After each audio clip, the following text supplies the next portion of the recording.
Do you really want to change your life for the better? It can happen, but it will require discipline and sacrifice to get out of your comfort zone.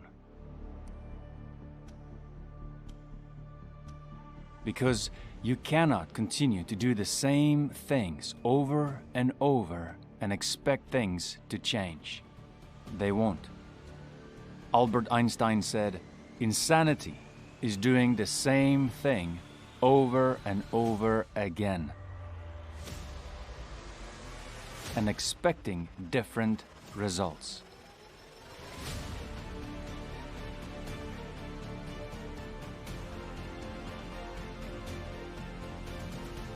Moving out of your comfort zone is the first step you need to take to change. And you should not waste any time. Time passes in an instant. You are but a vapor. One day you're here, and the next you are gone. Life is short, so don't waste yours.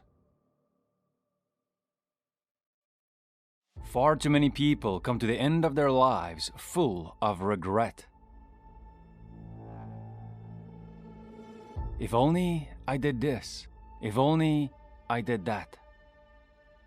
They are alive, but don't really live.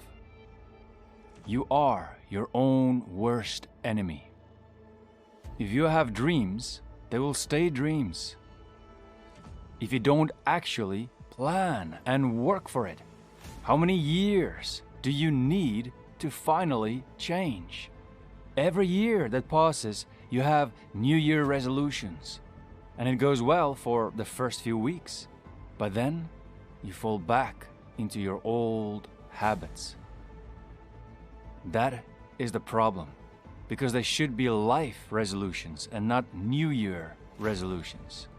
It must be a lifestyle change if you truly want to change for the better. It requires sacrificing temporary things your flesh wants to do in order to reach that which is most important in life. This will change your habits, and your habits will change your routine, and your routine will bring you consistency, and consistency will bring you lasting change. But what if it is the wrong kind of lasting change? What if what you think are your perfect dreams are not actually going to bring you true purpose, fulfillment, and peace? It might not be what you thought it would be. What if, when you reach the peak of the mountain, that peak is not what you thought it would be at all? And what do you do next? Search for another peak? Then another and another until you die? What is the meaning then of life if all there is to it is to be born, then to move from one goal to the next, and then die, where hundreds of years from now nobody will even remember your name? Here's the answer. This temporary world you are living in is like the Matrix. And the real world that exists around you is the spiritual world, with angels, demons, God, the devil, heaven, and hell. And this is the eternal world that you will enter when you die. This life is like a drop in the ocean compared to eternal life.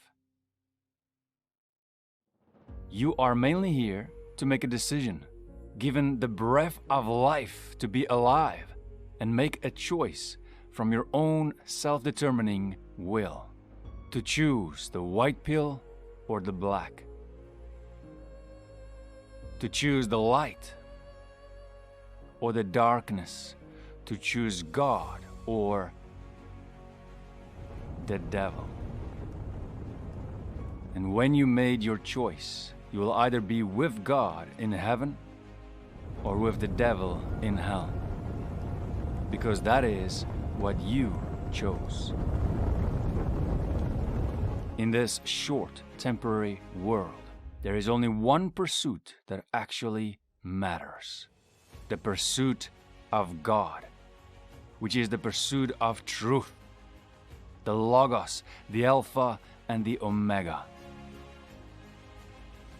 The God who made the world and everything in it.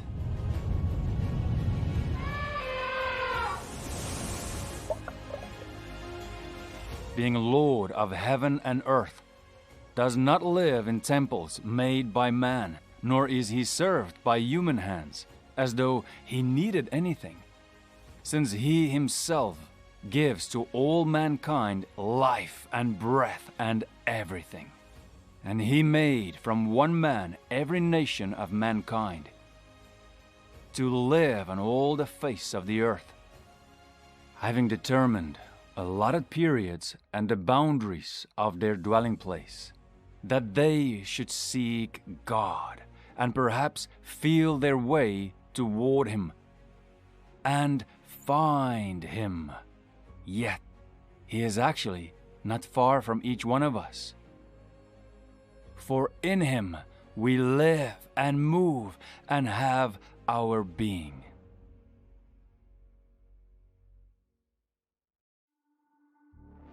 Stop wasting your life from this year forward and focus on the one thing that matters most.